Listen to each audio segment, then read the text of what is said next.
I do want to talk about the terminology very briefly. We did a workshop last week.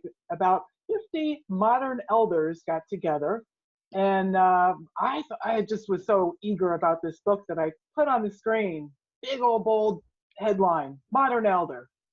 What do you think? And half of the room kind of liked it, and the other half said, "Woo, not me." So it was very interesting to see how this new phrase, I just thought, let me try it out. And it's a new phrase.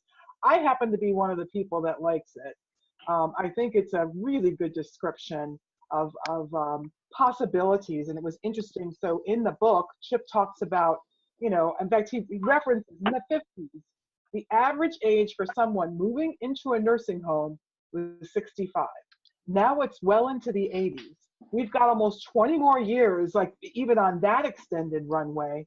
It just doesn't make sense to stop at 65. So I just love this book. It's full of possibilities. I'm going to move rather fast because I want to hear what all of our great panel has to share. But I chose to kind of focus. Chip talks about 5 traits that tend to be present in modern elders. And he does point out, everybody gets older. Not everybody gets older. Just scoring extra years on the age scoreboard, that does not guarantee you a seat on the modern elder bus, but these traits tend to be manifest. The first one, good judgment. And he calls out a quote by Will Rogers: good judgment comes from experience, and a lot of that comes from bad judgment.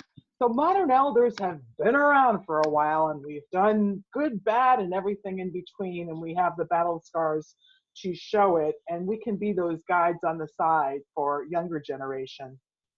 The second trait he calls out is unvarnished insight. And he talks about clarity, clearness of view, and that we have a knack for cutting through clutter, and Lord knows there's tons of clutter these days, to get to the core issue that truly needs attention. And he talks about modern elders as having phenomenal editing skills. And for me, that really rang true. In your youth, you're harvesting, you're accumulating. As you move into this elderhood stage, you are starting to distill the greatest hits and editing and pulling away the things that might be less valuable.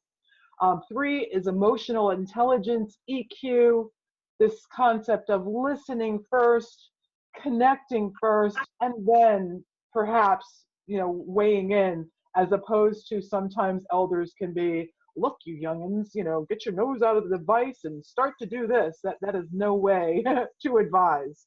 So number 4 is the one that struck me most, holistic thinking. And this, he admits memory, speed, they do decline as you age, but this ability to connect the dots, and our brain actually becomes more adept at traversing from one side to the next and kind of finding that big issue. And lastly, and this really rings true for me, and I love to hear, and by the way, the chat box you can type in, stewardship. There is something that happens when you reach a certain age where you want to make a difference. You want to help guide future generations. So I thought those traits were wonderful. They tend to manifest early and then kind of come to full capacity at modern elderhood. So there you have it. There's topic number 1.